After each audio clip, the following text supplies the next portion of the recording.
자, 그래요. 하여튼 이런 명태균의 증언까지 나왔다면은 이제 대략 왜 계엄이 발동됐는지의 그 그림들이 하나하나 다 그려진 것 같습니다. 자, 이렇게까지 나왔는데 헌재가 다른 판단을 할 가능성은 제로에 수렴되고 이제 탄핵 파면의 국면으로 가게 되고 그러면은 3월 15일 이전에 반드시 난다고 하셨으니 못해도 4월 말 5월 초에는 이렇게 대선이 있게 될 것이고요. 그렇죠. 굉장히 어려운 싸움이 될 것이다라는 말씀을 하셨어요, 의원님께서. 어렵다기보다 쉽지 않은 싸움이 될 것이다. 그 말이 그 말 아닙니까? 그러니까 제가 왜 그걸 고쳐서 말씀드리냐면 예. 객관적인 상황은 네. 어렵지 않는 게 맞죠. 왜냐하면 그렇죠. 이 꼬라지를 봤는데 진짜 이 꼬라지를 보고 예. 탄핵되고 내란죄로 구속되고 있는 또 그런 어떤 수괴를 배출한 정당이 네. 대선을 하겠다고 하면 예. 사실은 낙승을 하는 게 맞죠. 그렇죠. 근데 지금 나타나고 있는 여러 가지 모습을 보면은 극우는 어쨌거나 자금과 조직을 가지고 지금 계속 결집하면서 지들 나름대로는 이게 생존 전략이나 생존 방식이 생겼다라고 판단하고 막 달리는 것 같아요. 근데 늘 가치 동맹인 우리 민주진보 진영은 네. 조금의 차이를 견디지 못하는 분들이 늘 있어왔기 때문에 네네. 그런 데서 오는 일종의 분열의 가능성 이거를 저들이 염두에 두고 네. 계속 그 시도를 하고 획책을 할 거란 말입니다. 그러니까 그거를 우리가 적절하게 대응하지 못하면 예. 그거 저들이 가장 원하는 게 분열이고 그간의 민주진보 진영이 망할 때마다 질 때마다 결국 원인은 다 분열이었어요. 네. 그러니까 지금 어제 문재인 대통령 그 한겨레와의 인터뷰 나온 거를 가지고도 설왕설래가 많지 않습니까? 네. 뭐 그거에 대해서 도저히 그런 내용도 못 받아들이겠다라고 하는 분들도 많고 그러니까 그런 점들이 저쪽에서 볼 때는 네. 얼마나 흐뭇하겠어요. 그러니까 그런 점들에 대한 기대를 가지고 저들이 저렇게 준동을 하고 있기 때문에 우리도 마음 단단히 먹고 대선을 위해서 가장 확실한 필승 전략이 무엇인가. 그러니까 이재명 대표 혼자서 전체 유권자의 51% 득표를 장담할 수 있으면 뭐 낙승의 걱정 우리가 할 필요가 없죠. 그냥 이대로 쭉 시간만 가면 되는데 그리고 대선이 빨라질수록 좋고. 네. 근데 그런 거에 대해서 우리가 명확하게 지금 규명의 그 자신감을 갖고 있지 못하니까 그게 될 때까지 네. 더 열심히 해야 되겠다. 참 어려운 싸움인 것만은 분명해 보입니다. 그래서 사실 지난 2017년 대선 기억하면은 유승민이가 따로 나왔고 예. 그 새누리당에서 그렇죠. 그리고 뭐 그 당시에는 사실 안철수도 범민주 나왔었고. 계열이었어요. 그때는 범민주 계열에 안철수도 따로 나와주고 네. 그래서 또 심상정은 그렇다 치고 사파전이 됐었기 때문에 그게 가능했던 싸움이었는데 또 다시 1대1로 대결이 이루어지게 된다면은 상당히 어려운 싸움이 그러니까 것만은 1대1 분명합니다. 구도가 쉽지 않습니다. 지금 보셨다시피 저렇게 말도 안 되는 파시스트들이 지금 한 20%가 지금 있는 거고 네, 거기에 또 솔깃해하는 사람들이 또 있잖아요. 한 10% 네. 정도가. 네, 그러면 우리가 만약에 이런저런 어떤 분열의 후과로 투표를 안 하는 분들이 많아져 버린다. 그러면 큰일 나는 거죠. 네. 그리고 이재명 대표님하고 최근에 이래저래 좀 대화할 기회들이 좀 늘어나고 있는데 우리 저 의원님이 예. 오. 그 이재명 대표 여러분들이 생각하시는 것보다 굉장히 많은 분들하고 소통을 하고 싶어 하고 또 여러 가지 얘기들을 합니다. 근데 그게 다 중요한 게 내가 대통령 되겠다라는 거에 지금 방점이 있기보다 이 나라를 하여튼 빨리 구출해야 된다. 그러기 위해서 네. 우리가 민주진보 세력이 집권할 수 있는 확실한 인물과 전략과 그 토대를 만들어야 된다. 네. 이게 지금 대선을 치러보고 대선 과정에서 아슬아슬하게 져서 역사에 큰 상처를 남긴 그러니까 문재인 후보, 이재명 후보 두 분이 다 공통의 경험이 있잖아요. 그러니까 두 분이 다 얘기하고 있는 화합과 포용의 메시지가 괜히 나온 게 아니라 그 경험 속에서 나온 얘기고 이재명 대표가 제일 어이없어하고 답답해하는 얘기는 저한테 그런 거예요. 그러니까 최근에 페이스북에다가 그 여러 가지 꽃이 만발한 아름다운 들판, 백화제방 뭐 이런 얘기 하지 않았습니까? 예. 그러니까 그런 거에다가 댓글 다신 분들만 봐도, 그러니까 대표는 당 대표의 지위에 있기 때문에 할 수 없이 이런 말을 하는 것이다.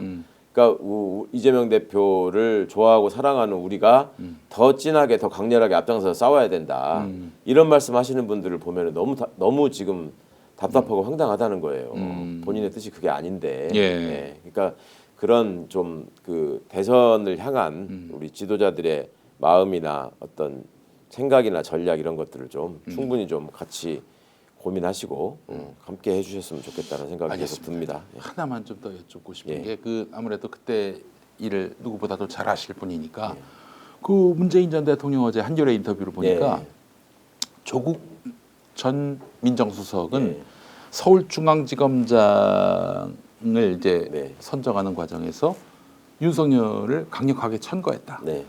윤석열이 검찰총장 후보가 됐을 때도 그 편에 서줬다라는 투로 말씀을 하셨는데 그게 어떻게 정확하게 뭐가 그러니까 맞습니까? 그것만 딱 잘라내 가지고 자 이제 윤석열 임명의 책임은 조국에게 있었다. 족바들 응답하라. 조국은 각성하라. 뭐 이런 근데 이런 분탕질 하는 사람들도 생겼더라고요. 조국 전 수석 같은 경우, 조국 전 장관 같은 경우에는 그 본인 책에서 네. 본인은 이제 반대 입장을 냈다. 우리 최강욱 의원님도 그러셨지만은 예. 이게 좀 얘기가 다른 것 같아서. 그러니까 그거를 앞뒤 맥락을 연결해서 생각해 보시면 전혀 다른 얘기가 아니에요. 서울중앙지검장이 윤석열이 됐을 때 네. 그거를 반대한 민주시민 있었나요? 없었고 되게 다 조국 전 반색하고 장관도 환호하지 않았나요? 조국 전 장관도 그때 자기는 그 중앙지검장까지는 할 수 있다 이런 입장이었어요. 저도 그때 중앙지검장 임명하는 거 저기 발표하는 거 보면서 네. 아 정말 잘된 일이라고 저 문자도 보내고 했었어요.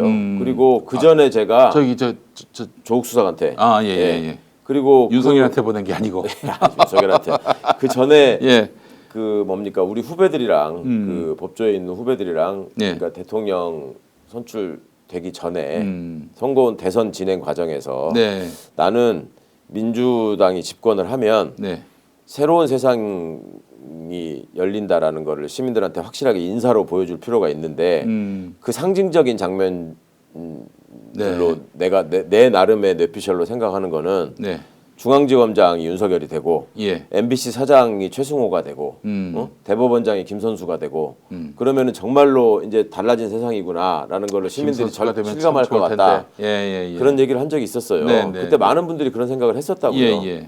근데 문재인 대통령 말씀하시는 내용 어저께 잘 보시면 그 찬성 의견이 있고 반대 의견이 있었다. 네. 그런데 그 반대 의견이라고 하는 것이 제가 올린 보고서나 이런 거에 담겨 있는 의견이고 검찰총장일 때, 검찰총장 후보였을 때, 을 뽑을 때, 네. 그때 그거 외에도 그 보고서를 보지 못한 사람들 중에서도 네. 윤석열을 겪어본 사람들이 윤석열과 또 같이 근무해본 사람들이 저건 진짜 아니다. 네. 성격이 너무 이상하다. 뭐 제어가 안 된다. 예. 뭐 이런. 그런 얘기를 했다고 말씀하셨잖아요. 예. 그러니까 그런 양론이 있는 상황에서 네. 찬성하는 사람이 훨씬 많았던 건 맞는 거죠. 그때 국민들의 여론도 윤석열을 굉장한 무슨 영웅 취급해주는 상황이었잖아요. 그렇죠. 그리고 그때 그 과정에서 그 중간에 한 얘기가 뭐냐면 조국 수석과 같이 대학을 다니고 서로 잘 아는 사이고 의견을 나눌 수 있는 사람이 최종 후보 2명에도 들어 있었는데 네.